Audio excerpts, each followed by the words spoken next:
Welcome everybody, I'm Professor Gianesini. I'm a surgeon from the University of Ferrara in Italy, dedicated to venous and lymphatic disease.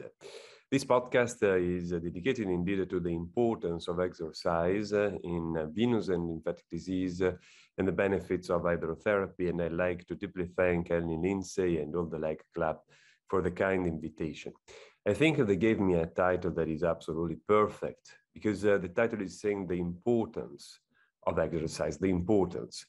Now, it's important, I think, when we are talking and reaching out to the population, like in this public also venous lymphatic awareness initiative, to stress out the importance of proper evidence-based data before claiming something, because if not, we surely get the risk of getting into the fake news area. Indeed, the sport and physical exercise in general is like a drug. It can be beneficial or harmful based on how we practice it. Think about the word agonism of the sport, of the athletes. And in reality, inside the word agonism, you will find the word agony, meaning that if we practice a sport way too much in a wrong way, of course, we can even injure ourselves.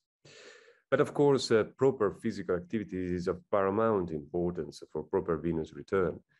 Think about the fact that in our technical word, we usually refer to the calf as the peripheral heart that is pushing, propelling the blood back to the heart, and together with the blood also all that lymph that is the fluid in between the cells back to indeed the main circulation.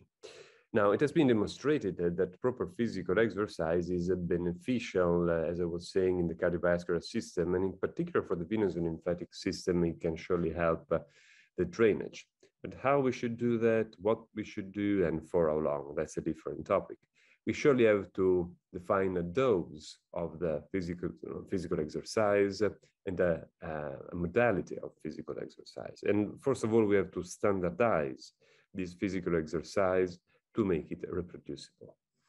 In terms of venous and lymphatic drainage, a clear benefit can be found in particular in the aquatic environment, because if you really think about that, we are paying a price for the natural evolution from quadrupeds to bipeds. You're not going to have varicose veins usually on your arms, but you have them in your lower limbs. And that's because we are overwhelmed by the force of gravity.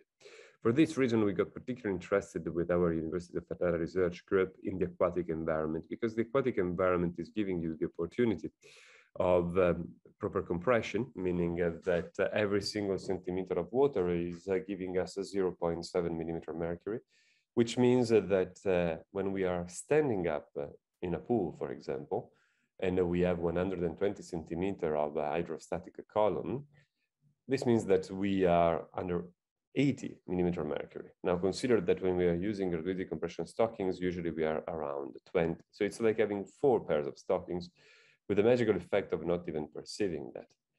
But even more, it's not just the physical properties of the water that actually can even increase if we are in a more dense aquatic environment, like for example, the thermal aquatic environment. And it's also the thermal properties in terms of temperature that could influence the venous return. And at the same time, also the chemical properties. Again, think about the chemical properties of a thermal environment with anti-inflammatory effects, for example. But it's very important, as I was saying, to standardize and make the activity reproducible. For this reason, back in 2017, we designed a protocol that we validated, published, and that is available in case you want to have a look at that in PubMed. And we demonstrated the potential benefit of this standardized reproducible protocol in terms of lower limb volume variations for venous lymphatic patients, as well also as the ankle range of motions improvement. Indeed, there was a significant correlation between the increase in the ankle range of movement and of motion and the venous and lymphatic return. We also demonstrated a significant improvement in the visual analog scale regarding the symptoms, while there was no significant difference in the functional ambulation classification, that is a classification dedicated to the ability of the subject to walk. Now, further investigation, we looked at the comparison between exercise inside and outside the aquatic environment. pointing out how there was significant benefit in doing the same exercise protocol inside the aquatic environment rather than outside, with a better lower limb volume reduction, better ankle range of motion improvement, better quality of life validated scores improvement. We also performed another study pointing out the importance of bioimpedance analysis of these patients, like understanding where the fluids really are and where they are shifted to. And we demonstrated indeed a significant decrease in the extracellular water parameter. And we also demonstrated how, with the proper training inside the aquatic environment, there was an improvement of the cardiovascular performance in terms of the fitness level of the same subjects. Now, consider that there is also a major benefit in the aquatic environment, considering that you have an environment where an obese patient, thanks to the buoyancy, can more easily perform the physical exercise itself. And at the same time, there is the possibility for older people to have easier movements inside the aquatic environment compared to the dry land. In another set of investigations, we looked at the importance of the type of exercise. Because when we are talking, for example, with our patients and saying to them to go walking for 30 minutes, we really don't have data on how they should walk, for how long, how fast, should they wear compression. So long story short, we pointed out that walking, for example, with your dog is not exactly the same than walking by yourself. It's wonderful to walk with our best friends, dogs, but at the same time, they stop and go, they stop and go. They constantly, of course, stop our walking and our activation of the calf pump. Reason why it's fundamental that we also take the time to have a continuous walking of 30 minutes. We are used empirically to say at a speed for which you can talk, but you cannot sing in terms of cardiovascular engagement. But of course, you need a proper evaluation by your physicians to understand your fitness level.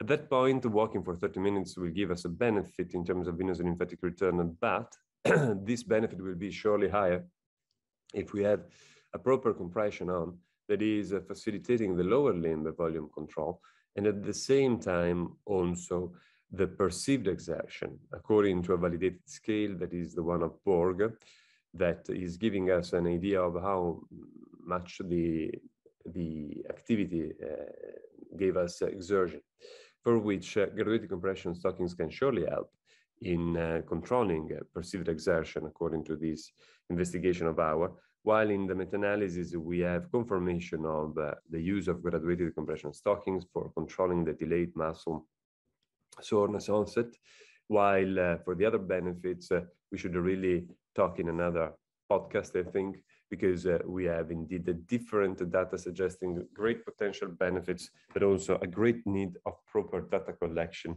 in order not to get the risk of putting together apples and oranges. With this, I deeply thank once again my dear friend Ellie Lindsay and all the LEG Club, and I remain at your disposal together also with the Venous and Lymphatic Ward International Network Foundation for collaborating more in public venous and lymphatic awareness, taking this chance also to invite you to visit the website and take part in the global digital and also in-person event of the Vein Week from April 4 to 10. Thank you.